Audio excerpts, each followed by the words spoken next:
여러분께서는 지금 뉴스 FM 듣고 계십니다. 현재 시각 6시 32분입니다.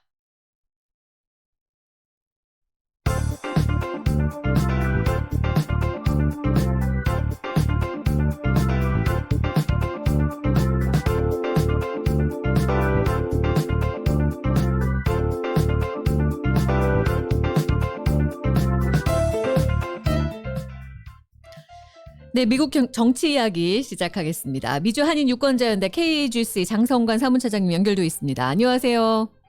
안녕하세요. 워싱턴 DC입니다. 네, 오늘 워싱턴 DC는 시끌시끌했죠, 하루 종일.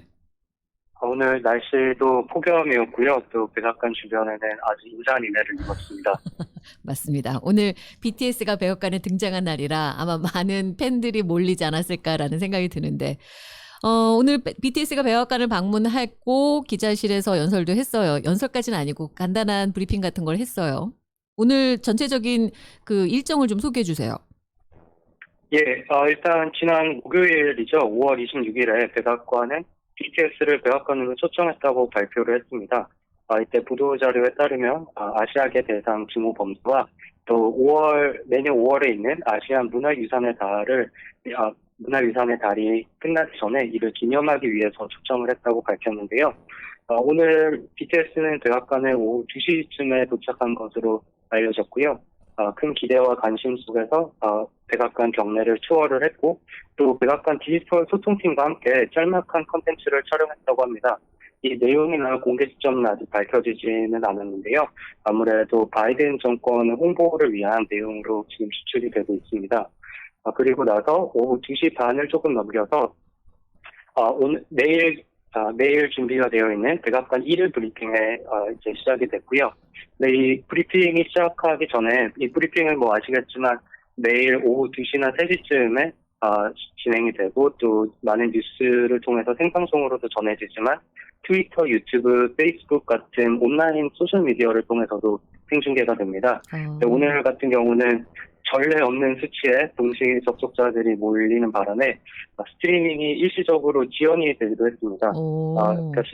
구체적으로 말씀을 드리자면 트위터에서는 최소 15만 명 이상이 접속했고요. 유튜브에서는 25만 명 이상이 접속을 했습니다.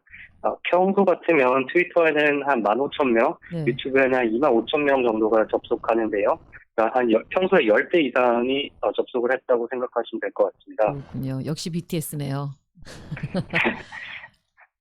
네, 실제로 백악관 브리핑룸에도 오늘 복도에까지 발 디딜 틈 없이 만원을 이뤘는데요. 이거는 2020년 3월에 코로나 시작 이후에 이번 제한을 두고 나서 처음으로 만원 사례가 이뤄진 경우입니다. 여기 그러니까 뭐 팬들이 들어갈 수는 없을 거고 그 백악관 직원들이 이렇게 모여들었나 봐요? 예, 프레스 브리핑룸은 이제 사실 백악관 출입 기자들만 들어갈 수 있는데요. 네, 아무래도 백악관 브리핑은 매일 있다 보니까 모든 기자들이 매일같이 참석하는 건 아니거든요. 그리고 또 같은 네트워크 안에 있는 방송국이나 언론사 같은 경우는 어떻게 이제 로테이션을 하면서 들어가는 경우가 대부분인데 오늘 같으면은 굉장히 많은 외신 기자들도 참석을 했고요. 또 끝나고 나서 사진을 보니까 한국에서 온 특파원 분들도 여러 명이 보이더라고요. 평소 같으면은 사실 한국 특파원은 한 명밖에 백악관 1일 브리핑에 참석하지 않는데, 굉장히 이례적인 모습이 많이 보인 하루였습니다. 그렇군요. 그러고 나서 연설을 했죠. 오늘 기자실에서. 예. 연설은 실제로 한 5분 정도 되게 짧게 진행이 됐는데요. BTS 멤버 중에 지난 2021년 유엔 총회에서 그 연설을 전하기도 했던 남준, 그러니까 RM이죠, 예명은. 네, 남준의 경우는 영어로 첫 시작 인사와 또 끝 인사를 정했고요. 나머지 멤버는 번갈아 가면서 한글로 한 문장씩 메시지를 읽었습니다. 네. 전체적인 메시지의 골자는 폭력과 증오에 노출되어 있는 아시아계 커뮤니티의 연대를 표하는 내용이고 또 우리는 다름을 인정하고 상생해야 된다는 내용의 중심으로 이야기가 전해졌고요. 네. BTS의 짧은 연설이 끝나고 나서 또 기자들이 굉장히 많은 질문이 이어졌습니다. 하지만 백악관 대변인 카린 장피에르는 질문을 받지 않겠다고 선을 그었고요. 또 BTS 멤버들이 사실 또 영어를 다들 잘 하는 편이기 때문에 여기에 조금 이제 미안해하면서 당혹한 모습이 그대로 또 노출이 되기도 했습니다. 그렇군요. 네, 이 연설 뒤에는 또 브라이언 디스 국가경제위원장뿐만 아니라 또 다른 백악관 고위직들의 브리핑이 이어졌는데요. BTS가 연단에서 내려가자마자 브리핑 시청자의 수는 평일 수준인 2만 명대로 대폭 감소하는 게 바로 실시간으로 확인할 수가 있었습니다. 와, 그렇군요. 그리고 연설 야. 뒤에는 또 연설 뒤에는 또 3시부터 네. BTS가 조 바이든 대통령과 비공개 면담을 가진 것으로 전해졌습니다. 비공개 면담. 백악관이 갑자기 BTS를 초청하겠다. 아시안 문화유산의 달을 기념하는 의미로 또 반아시안 증오 범죄와 관련된 내용으로 이렇게 하겠다. 좀 뜬금없다라는 생각을 처음에 우선은 좀 가졌긴 했었는데 드디어 백악관에 이제 등장을 했고 오늘 보니까 검은색 넥타이와 검은색 정장을 전부 다 BTS 그 멤버들이 입고 나왔더라고요. 그래서 아마도 이제 증오 범죄에 희생된 사람들을 조금 애도하는 의미에서 그렇게 입지 않았을까라는 생각도 들고, 뭔가, 그러니까 BTS가 입은 옷은 굉장히 어둡고 좀 침울한 분위기인데 그날 그 오늘 브리핑룸에서의 진행된 전체적인 분위기는 되게 화기애애하고 밝던데요. 그래서 좀 뭔가 언밸런스하다는 생각이 좀 들었어요. 저희가 본 느낌은. 네, 저도 같은 생각입니다. 그리고 네. 말씀하신 대로 브리핑룸의 분위기는 굉장히 뜨거웠고요. 또 네. 실제로 BTS가 연단에 서기 전부터 굉장히 많은 기자들이 트위터 등의 소셜미디어에 본인들의 기대감과 이 흥분을 감추지 않고 그대로 올리기도 했습니다. 그 BTS가 퇴장할 때는 한 한국인 특파원이 BTS 화이팅이라고 한국말로 진짜요? 굉장히 큰 소리로 외쳐서 이제 그 방에 있던 모든 기자들이 깜짝 놀라면서 돌아보는 모습도 연출이 되었는데요. 네, 일단 BTS 초청에 대해서 이 결과나 당위성을 말씀드리기 전에 네. BTS를 초청한 게 확실히 굉장히 많은 관심을 끈 것은 사실인 것 같습니다. 그렇죠. 오늘도 이 백악관 출입 기자 중에 일부는 바이든 정권에서 역대 가장 인지도가 높은 유명 인사와의 협업이다라고 표현을 할 정도였고요. 또 아까 말씀드린 대로 백악관 밖에도 댄스의 전 세계에서 온 BTS 아미들이 연신 구호를 외치면서 BTS가 빨리 나와서 인사해달라고 기다리는 모습도 보였고요. 그렇군요. 또 BTS의 백악관 초청 관련 소식을 전한 백악관 출입 기자들은 트위터에서 팔로워의 급증과 더불어서 평소와는 눈에 띄게 다른 뜨거운 반응을 받기도 했습니다. 하지만 저희 앵커께서 언밸런스하다라는 느낌을 받으셨다고 하셨는데 네. 그것은 아무래도 많은 사람들도 공감을 한 것 같은데요. 일단 정치권 반응을 조금 설명을 드리자면 네. 민주당 쪽에서는 여러 명의 상하원 의원들이 이 자리에 본인들도 초청을 해달라고 약간 요청을 하면서 본인이 BTS와 또 한국을 향해서 누구보다 잘 알고 있고 애정을 가지고 있다라고 뽐내기도 했습니다. 특히 하와이를 대표하는 메이지 히로노 의원은 일본계 혼혈이죠. 네. 메이지 히로노 의원은 상원 의원 중에 BTS가 누군지 아는 사람은 나밖에 없다라고 언론과 인터뷰에서 발언을 했는데요. 그래요? 이에 또 근데 또 이걸 듣고 가만히 계실 의원들이 아니기 때문에 델러웨어의 크리스 쿤스 상원 의원은 바이든 대통령이 상원 의원 시절 또 같이 함께 시간을 많이 보내기도 했었는데 이분은 본인 책상에 있는 BTS 사진을 찍어서 올리면서 본인이 더 열광적인 팬이라고 반박을 하기도 했습니다. 그렇군요. 팬미팅 같아요. 약간 느낌이. 네, 아쉽게도 이렇게 뜨거운 열정을 보이고 또 구애를 보냈는데도 네. 연방 의원들은 오늘 자리에 한 명도 초청이 되지 않은 것으로 알고 있습니다. 네. 근데 반면 이제 공화당 측에서는 전반적으로는 비판적인 분위기가 이어졌는데요. 그래요. 공화당 전국위원회는 그러니까 공화당 이제 대선 후보를 지원하는 당내 기구죠. 공화당 전국위원회에서는 브리핑이 시작하기 직전에 보도자료를 배포해서 이를 통해 백악관의 BTS 초청 행보를 높은 수위로 비판을 했습니다. 그러니까 여기 이 내용을 다 읽어드리기는 조금 어려운데 이 중에 한 문장을 인용을 하자면 아시아계 미국인들은 매일같이 증가하는 범죄를 마주하고 있는데 조 바이든은 이런 범죄의 근절보다 슈퍼스타와 시간을 보내는 데 집중하고 있다라는 비판도 포함이 되어 있었습니다. 네. 그 외에 또 프리덤 코커스에 소속인 친트럼프 성향의 일부 보수 의원들은 백악관 브리핑룸에 서 있는 BTS의 사진을 공유하면서 이들이 지금 미국의 분유 풍기 현상이나 국경 보호, 인플레이션과 가솔린 가격 대응에 대해서는 의견이 없는가라고 어떻게 보면 좀 비꼬는 식의 메시지를 트위터로 전하기도 했습니다. 그렇군요. 그래요. 뭐 민주당과 공화당 의원들의 반응은 아주 극명하게 갈리긴 했습니다. 근데 어떻게 보면 BTS 앞에서도 제가 민주당 의원들 마치 팬미팅 하는 것 같다라는 생각이 들었는데 이렇게 반응을 할 거면 차라리 백악관에서 BTS가 공연을 했어야 되지 않을까라는 생각이 드는데 오늘 BTS의 모습은 전혀 그런 거와는 달랐어요. 하여간 달라서 여기에 대해서 우리가 조금 더 짚어봤으면 좋겠는데 우리 장성관 사무차장님은 이 BTS 백악관 초청 보도 나오자마자 소셜미디어에 여기에 대해서 좀 약간 비판하는 듯한 글을 올리셨더라고요. 예, 그렇습니다. 비판하는 내용을 또 제가 평소에는 트위터를 안 하는데 또 트위터에 괜히 올렸다가 이 전 세계에 있는 BTS 팬들한테도 악플을 받기도 했는데요. 진짜요?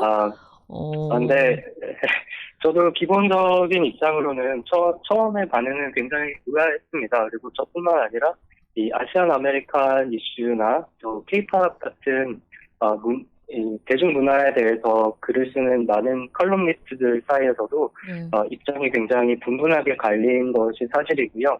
또 그런 비슷한 여론을 의식했는지 오늘 BTS의 발언도 굉장히 절제되고 또 전혀 질문도 받지 못하게 굉장히 보호하는 모습이 나온 것도 그런 것에서 기인한 게 아닌가라는 생각이 듭니다. 근데 저 같은 경우는 이 행보에 반대했던 이유는 크게 두 가지가 있겠는데요. 첫 번째는 BTS가 아시안 아메리칸이 아니라는 점, 그리고 그렇죠. 두 번째는 이 증오 범죄에 대해서 오늘 논의를 한다고 초청을 했다고 알려졌지만 증오 범죄만이 비단 우리 커뮤니티가 마주하는 위험의 전부가 아니라는 점 때문에 저는 반대 입장을 가질 수밖에 없었습니다. 먼저 내년 5월에 있는 아시안 문화유산의 달은 영어로 하면은 Asian American, Native Hawaiian, Pacific Islander Heritage Month잖아요. 그렇죠. 그러니까 아시안 아메리칸, 하와이 원주민, 또 태평양 섬 주민의 유산의 달입니다. 그런데 BTS는 한국인이자 아시안이지 아시안 아메리칸이 아니기 때문에 또 한국인이고 한인이 아니고 아시안과 아시안 아메리칸의 경험과 또 그들이 마주하는 위협 중에 물론 교집합은 있지만 절대 같다고 할 수 없겠죠. 네. 일례로 들자면 BTS뿐만 아니라 한국인이나 또는 아시아에 그러니까 우리로 치면 모국에 적을 두고 있는 사람들은 미국에서 살면서 일상에서 어떤 위협이나 위험을 경험을 하더라도 돌아갈 모국이 있고 또 언제든지 돌아갈 수 있다는 선택지가 존재합니다. 네. 하지만 미국에 살고 있는 아시아계 시민들은 분명 미국 국적이 아니라 하더라도 그 선택지가 항상 있는 것이 아니잖아요. 그렇죠. 그렇기 때문에 우리의 경험이 같다고 할 수는 없을 테고요.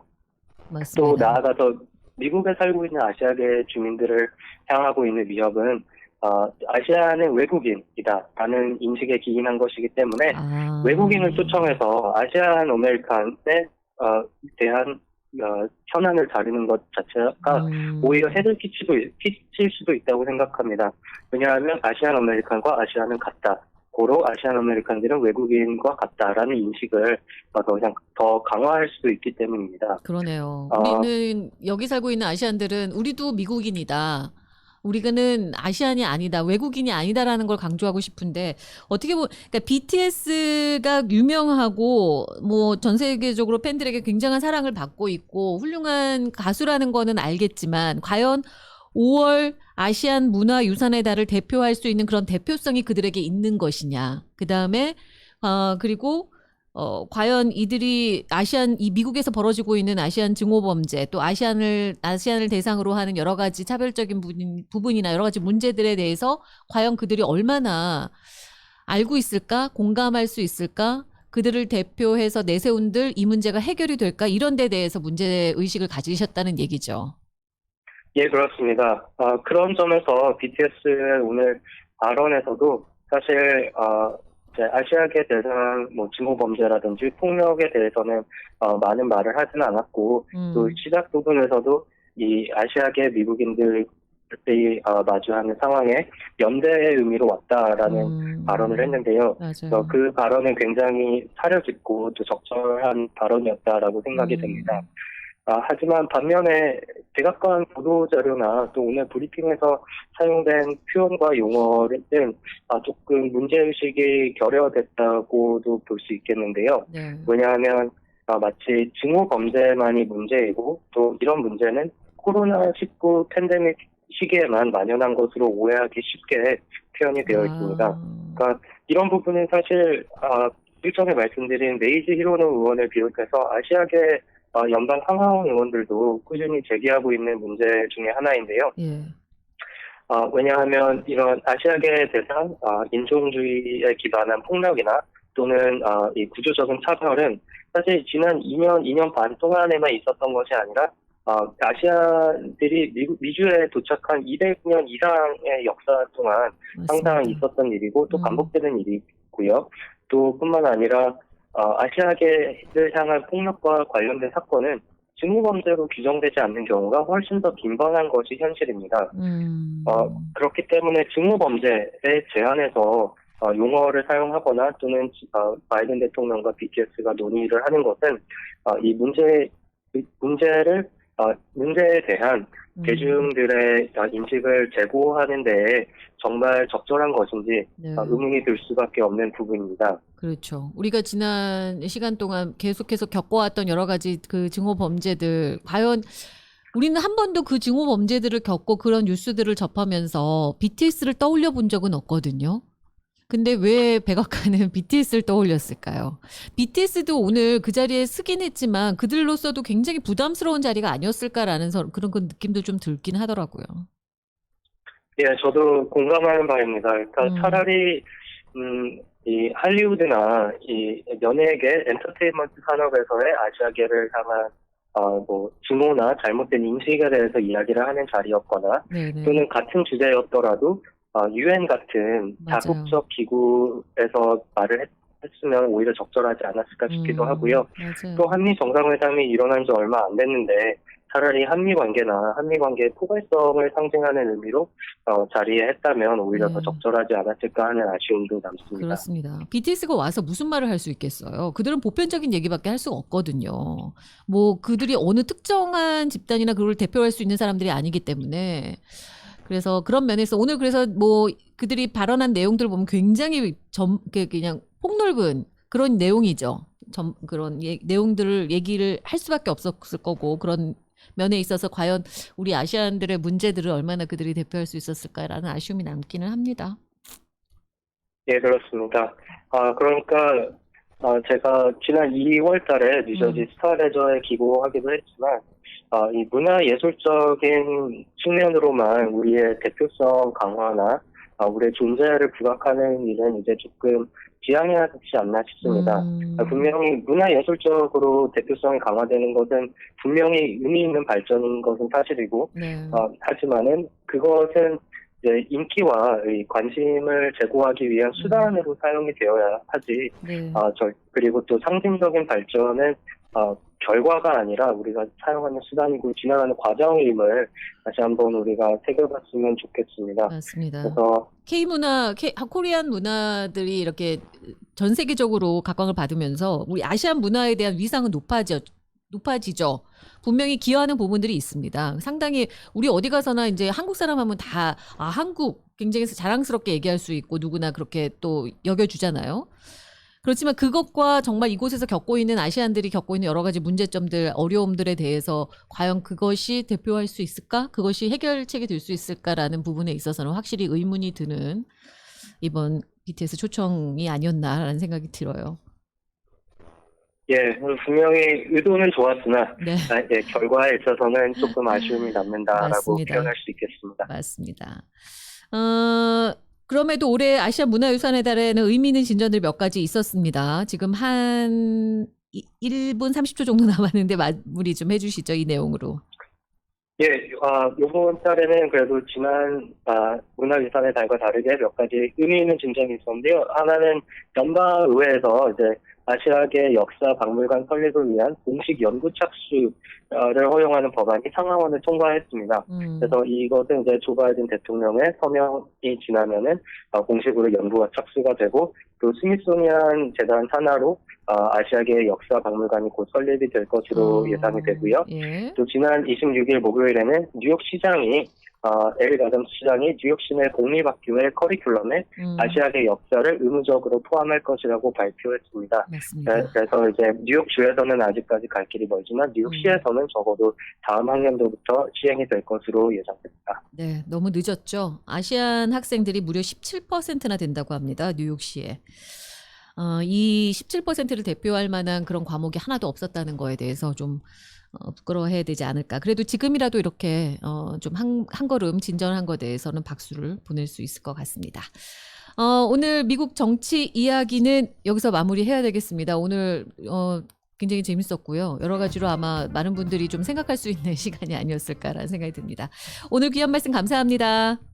예, 감사합니다. 네, 지금까지 미주 한인 유권자연대 KAGC 장성관 사무차장이었습니다.